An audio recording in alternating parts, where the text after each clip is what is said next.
is brought to you by Head Start Basketball. Let me take a moment to let everyone know about the upcoming BTS Summit in St. Louis on September 27th and 28th. If you haven't heard, BTS is a comprehensive program for running a long-term, profitable, high-quality youth basketball training company. It allows someone to have a career in youth basketball, helping young people become the best they can be both on and off the court. I am honored to have Larry Hughes, 13-year NBA veteran and a co-founder of BTS, here to tell us what this summit is all about. Larry, tell us about the upcoming summit and what it's all about. Mike, thanks and congratulations on your Hoop Heads podcast. We established the summit to provide people interested in building a successful youth basketball program the opportunity to come in for 2 days of learning what we do, how we do it, and how they can apply our system to grow their programs. In March, I opened up our 16,000 square foot facility with leading technology used by several NBA teams, which tracks every shot, every movement on the court, allowing us to objectively assess the progress of our members.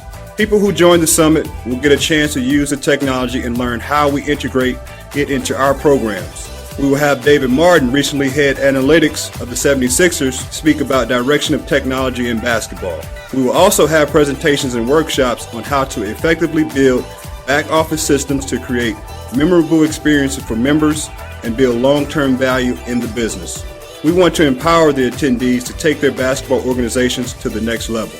So the first 30 signups get to participate for free. Thereafter, it's $199 per person. We have arranged discounted hotels in the area. The event also offers the opportunity to network with others in similar circumstances. We're excited to provide this opportunity to market and think that all attendees will get extraordinary value for attending. Larry, the summit sounds great. Where can people go to learn more and get signed up? They can go to basketballtrainingsystems.com/summit to learn more or call us at 301-602-3001. Thanks, Larry. I'm hoping to make it out to St. Louis myself.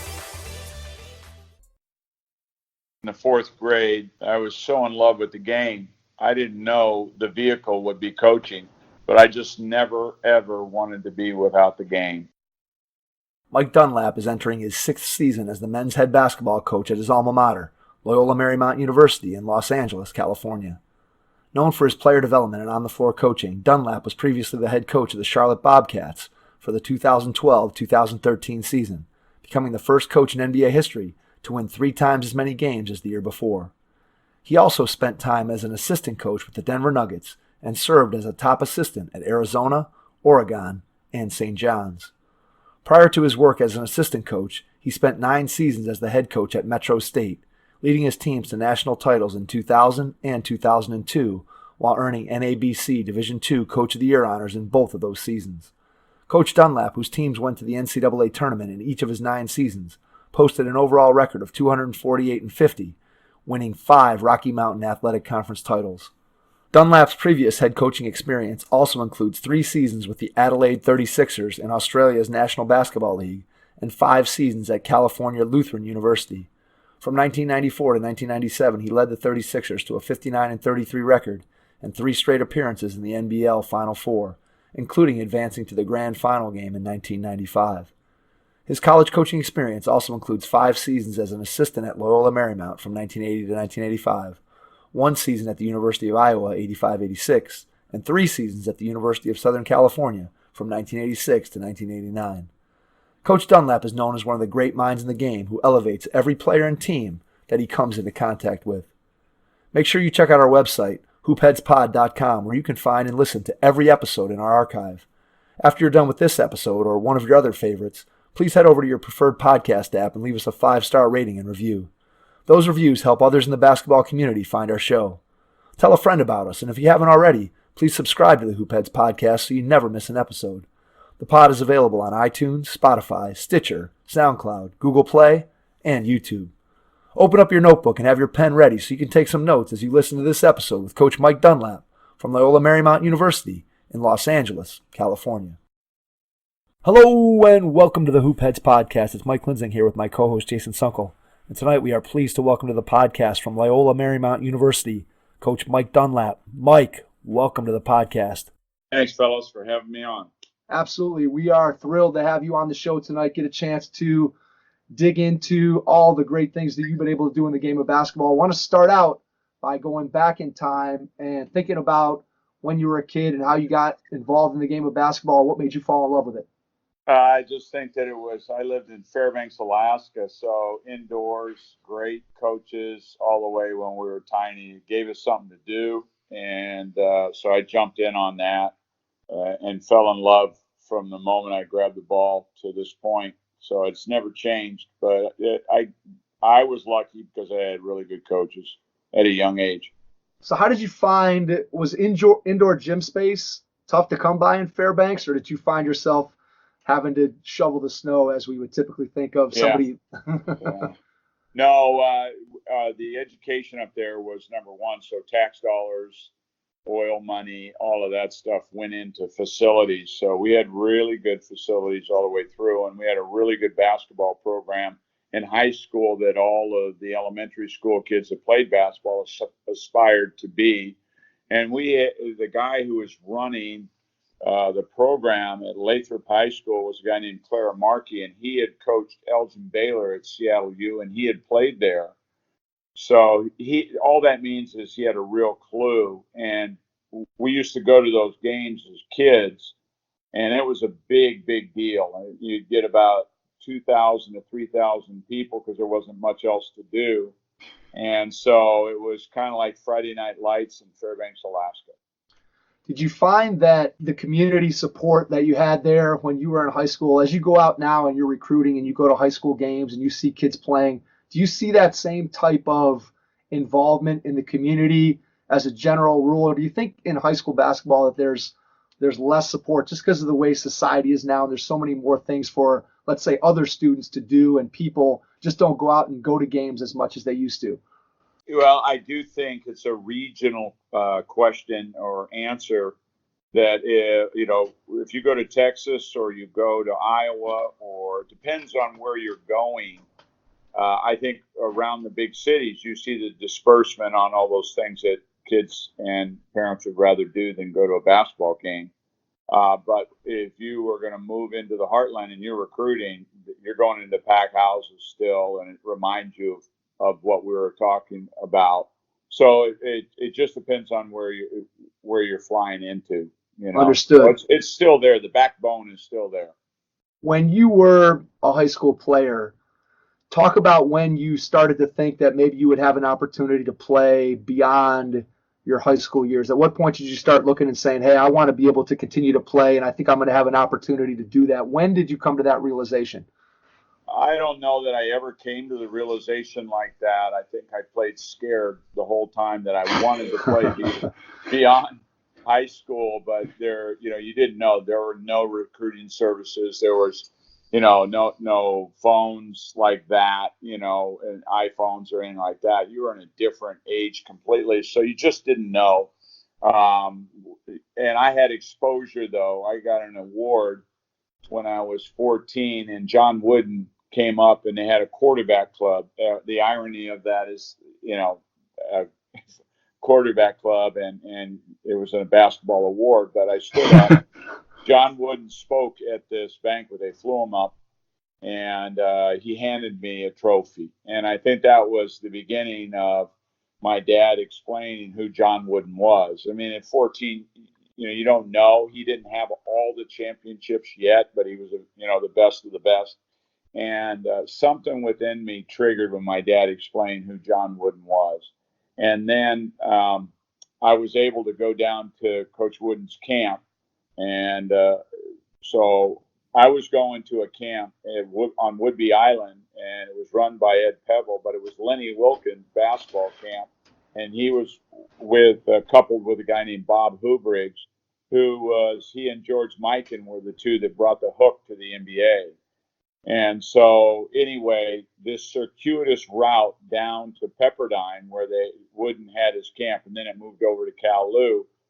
But and then I did reasonably well at that camp. It was a big camp, lots of California guys and all that. And that was a brave new world for me. But I did reasonably well to the point where I said, you know what, if I dedicate myself, maybe, just maybe, I can play in college. So 2 questions related to that. One, coming out of Alaska, how did you feel like the level of competition that you were competing against in Alaska compared to when you went to these camps in California, where obviously there's a much greater population and higher, there's more kids playing there in California. So let's answer that first, and then I'll jump back to a question I have about John Wooden and your experience with him.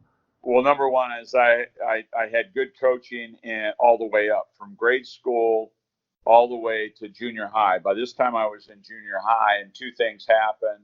And in the book Outliers, Gladwell talks about having the best coaches and also having people say in your community you are one of the better players in that community. Well, that really helps your self-esteem.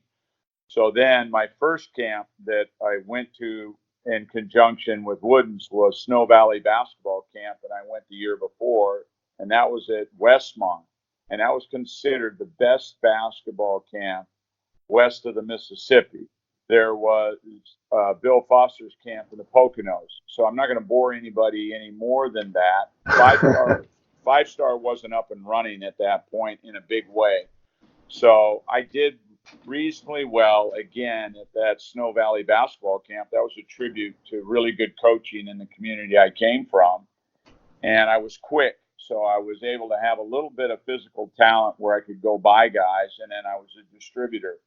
So all that meant was by the time I got to Wooden's camp, I had a platform underneath my feet where I could compete against the California guys.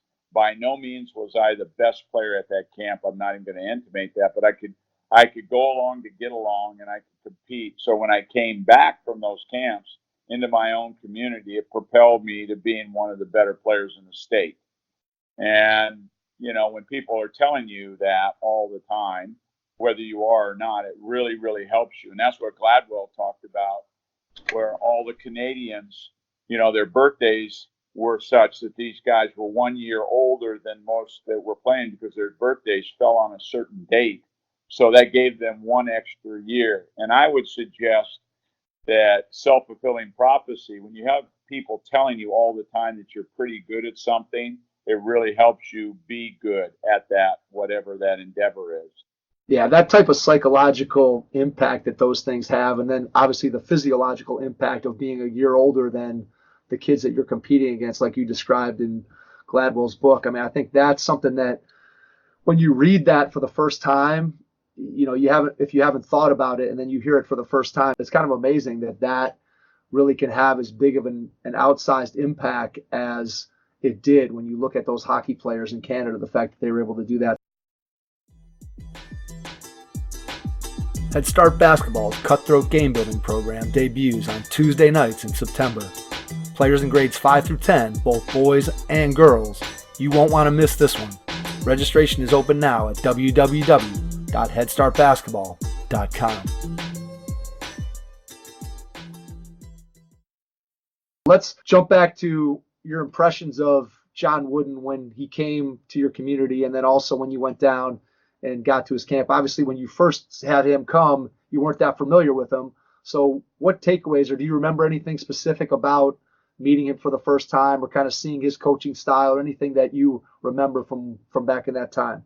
Just that he was mesmerizing as a speaker. Obviously, he waxed on poetically, and then he had a number of anchors or cliches that he would use from Wordsworth, Byron, Shelley, Keats. He could do the romantics, or he could wander over to what his father said, and he could encapsulate paragraphs in one sentence. And so the way he did that, it just struck me that I'd never heard someone speak like that. And then second was he was very disciplined, and you could tell that. Third is he had a religious bent or slant to him that created an aura that when you walked through a room, you were dealing with somebody of values, and that probably by all measure walked his talk in terms of how he acted. And so all of those things just hit me like a brick, in the forehead. And so I just knew I wanted more of that. And so when I had a chance to go to his camp and the brochure came to me, I jumped all over it. I started working a job where I was cutting lawns and painting fences And my dad had a deal. He would pay for the airline ticket if I paid for the camp, and that's what we did. So I did that part. My dad paid for the ticket, and there I was at 14.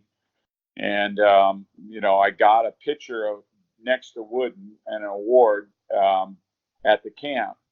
And just that picture, that award among 300 kids, made me think, hey, this is cool. And that it was just this kind of weird thing between Wooden and myself. And then when I finished my college career, the coach was close at Gorgon to John Wooden, and he said, I'm going to call Wooden up and I'm going to get you to his apartment in Encino. I was 21.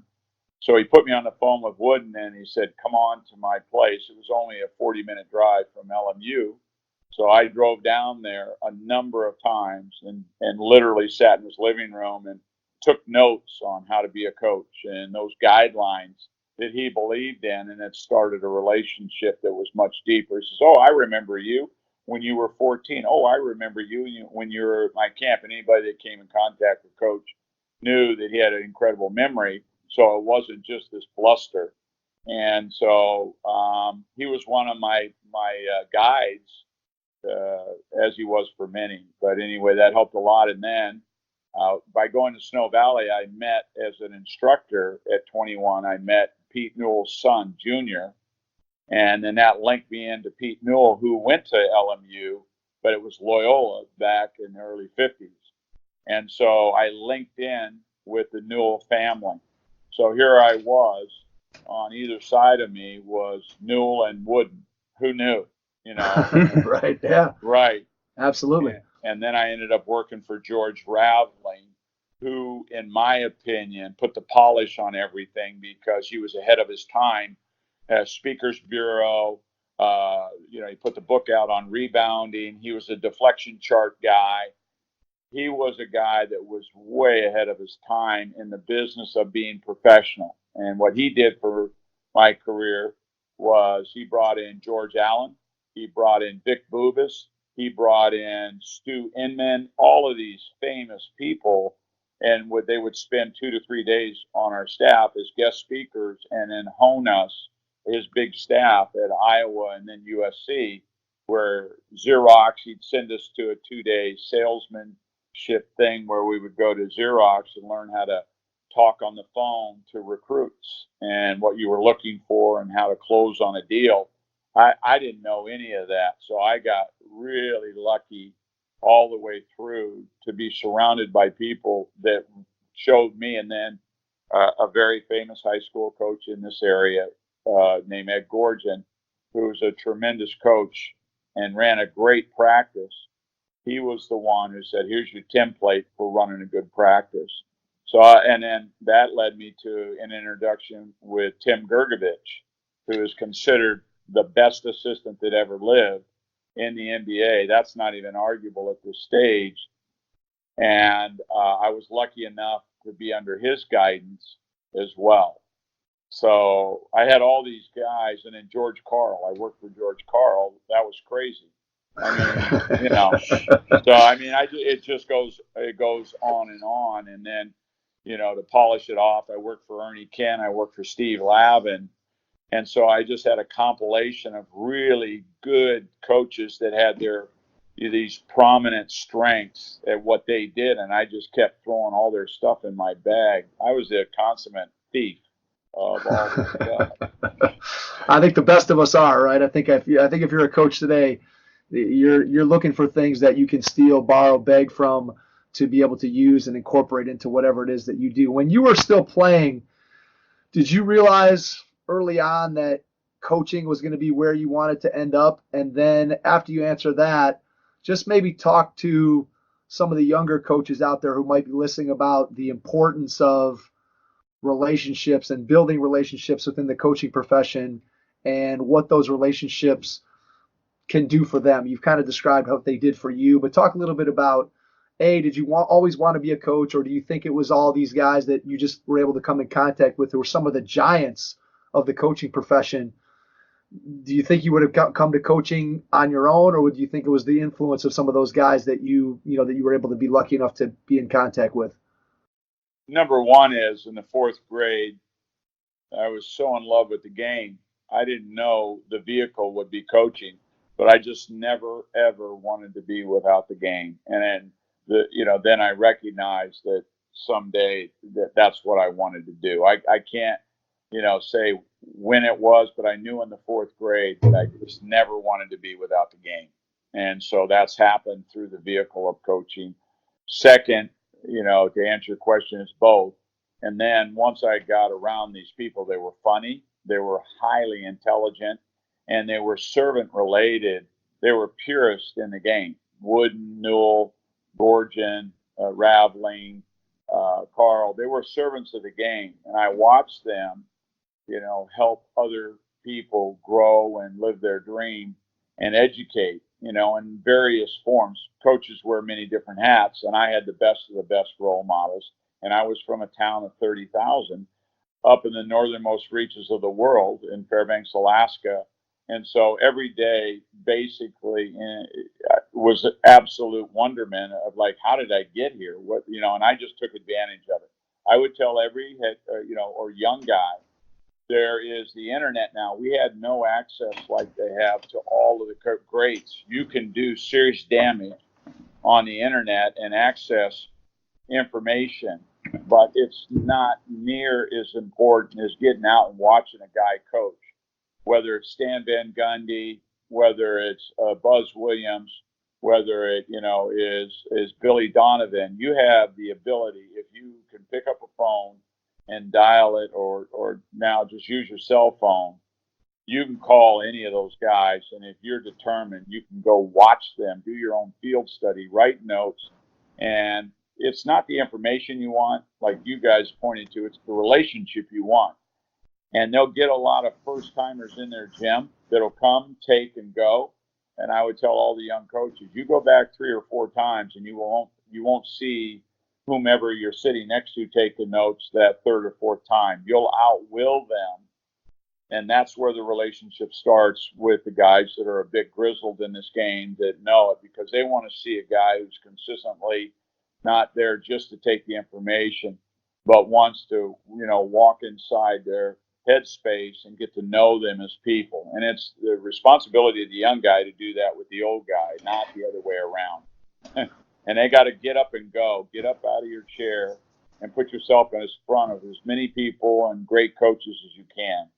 Yeah, I think that investment of time that any coach sees when somebody comes to have a conversation with you, or somebody is coming to see your practice, I think if that person is willing to put time in and not, as you said, just have their hand out as a taker, but is actually willing to put that time in and build that relationship, I think that goes a long way to being able to have that younger coach be able to develop the type of mentorship and be able to gather something from that older coach so that they can get and give at the same time. I think you said it best when you said being a servant leader is a huge thing. Whether you're an older coach in the game or whether you're a newer coach, you have to understand why you're there, and that's to serve the game, your players, the program, however you want to slice that and look at it.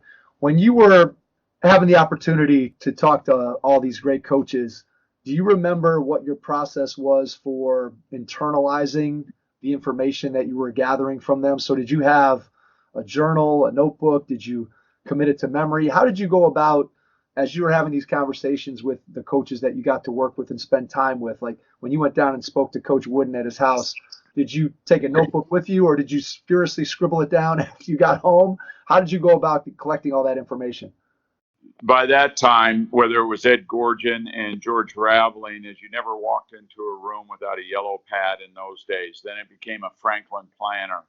Now you can use your app and you can write off your notes right on your phone.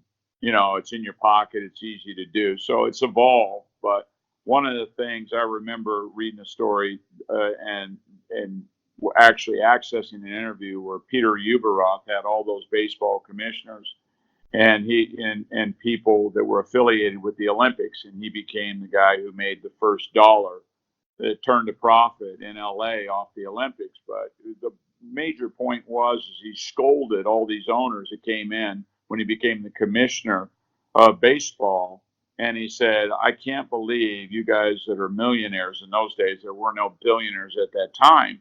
But he said, where's your notepad? But George Raveling was big on carrying a notepad. So, yeah, I took a notepad down to Wooden's. I wrote everything that he said, and then I codified it in a 3-ring binder. In those days, now you could do all that on your phone and be, in great shape. And then you put it, encrypt it into a cloud, and you can always have it. So if you lose your phone, you've got it somewhere where you can access it. But anyway, yeah, copious notes. And then I would do them a second time and then put them in a notebook. And I've got notebooks everywhere, of whatever they said. One of the best that I ever was around. And it was a surprise when I got in front of him, only because I didn't know what a great teacher he was John Chaney at Temple. He retired, but my God, he could talk in metaphors and similes and tell stories that he stained your brain. He made you remember his teaching points. And I never, ever was in front of anybody who did it better than him. And he'd have you crying and laughing. He was just a hilarious man. A lot of people didn't see that side of Coach Chaney, but I did. But my point is that all of these guys had great strengths. So all I tried to do was access what they were best at, because I couldn't remember everything. But with Wooden, he was the great organizer, and he knew how to flow a practice and build a practice because he put so much time in his preparation for it. So I didn't try and, figure out Wooden with everything. I couldn't. I mean, he was that gifted. So what I tried to do is laser in on what guys are best at and then take that away from them and make it my own. That was it. Yeah, I think that's the best strategy. You can't just blanketly copy everything that somebody does, because you have to fit your coaching to your personality and the way that you go about doing things. And I think that's a key takeaway for coaches out there, is if you can beg, borrow, and steal from the best minds in the game and then make it your own by putting little tweaks to it and taking the best of the best, as you just described. Can you, Mike, wrap up here with one last question and just talk about you've had the opportunity to coach basketball at lots of different levels, and from Division III college basketball to the NBA. Can you talk about the similarities between all those levels and what you found to be sort of the universal language of basketball, things that translate no matter whether you're talking about a high school player or you're talking about an NBA player, something that from your perspective as a coach doesn't change from the level of basketball, no matter where you're coaching at? Yeah, I mean, people remember in 3s and 7s.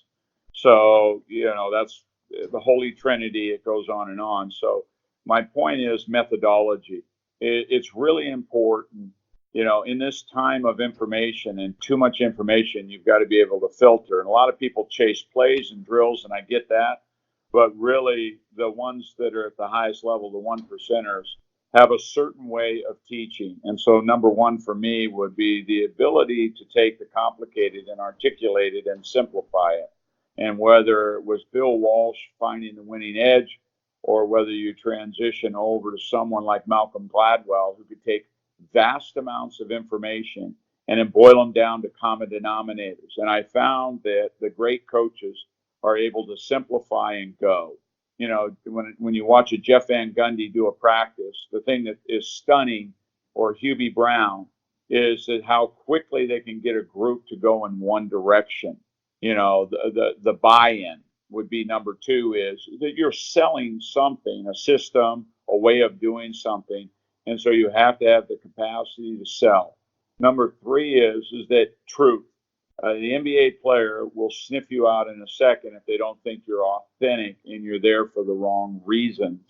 And I think that being authentic, even in your shortcomings, is way more important than being fancy. Number four would be competent. The surgeon can be an alcoholic for 22 hours a day, but for 2 hours, he's the best surgeon in the world. You really don't care about the other 22 hours. You want that person to be competent when they're doing their surgery. And so when you're a teacher, you have to know your craft. be it methodology and content of information. You have to keep studying, keep learning, because the game keeps evolving. All right, number 5 would be to me is don't take yourself so seriously. Have a sense of humor, have some fun with your guys, make fun of yourself, make fun of a situation. There's so many things where you can bring humor to a practice and to a situation. It's not life and death. And they've got to know that you have the capacity to have fun with the game, because if the game becomes, just nothing but drudgery and work, and they feel your anxiety, then they're going to be an anxious team on the floor, and you don't want them to be that. And that's enough right there. I think put a bow on it. Those are 5 bullet points, and that's good enough for this podcast, because I could go on for hours. I'm sure you could. Can you tell us what book you're reading right now? Last question. What book are you reading right now? Because I know you're a huge reader. Yeah, The $1 Trillion Coach, Bill Campbell. He was a football coach at Columbia, and then he transitioned over to the business world, and he was the coach for Bill Gates, Warren Buffett. It goes on, and so they called him the $1 Trillion Coach, and I'm reading about Bill Campbell. Awesome. Mike, we can't thank you enough for spending some time with us tonight. We really appreciate you taking the time out of your schedule to jump on with us. Can you just let people know how they can find you, maybe on Twitter, if they want to reach out to you after hearing the podcast, and if they want to connect and follow you so they can pick up on some of the wisdom that you were able to share with us tonight? Well, on the Twitter account, I'm on it. I have about 17,000 followers, and I just put out strictly basketball information on that. And obviously it's Mike Dunlap. It's at Coach Mike Dunlap. Awesome. Yeah. And, but they can follow me that way. And here's another way that they can do that is that I'll give out my cell number. And if somebody calls me and leaves a message, and I know that some people think that's crazy, but I have enough assistants that I can get information out to them, as far as, I would say this, in this day and age of the phone and websites and whatever, I try to put a human touch on a note and send people things if they request it, and still stay in touch with people via mail, because that treasure, that trinket is still something you can put in your hand. I call it a transfer of energy. My information, which is Wooden's or Newell's or somebody else's, I just try to give all that stuff away. And so on the Twitter account and all of that, I'm just trying to access or give people access to information that I took from somebody else. So my cell number is 310-242-1395. And if they want to call and they say, hey, I'm interested in this, if I can't do it, I'll make sure an assistant touches base so that they can get into my library and give them something. Mike, that's awesome. I came away after meeting you at the Jay Billis Skills Academy this summer, just came away so impressed, first of all, with our own individual conversation that we were able to have, and then when you presented to the Coaches Leadership Program as well. So I can't thank you enough for taking the time out of your schedule. It's been a pleasure to get a chance to talk to you, and to everyone out there, we will catch you on our next episode. Thanks. Thanks for listening to the Hoop Heads podcast, presented by Head Start Basketball.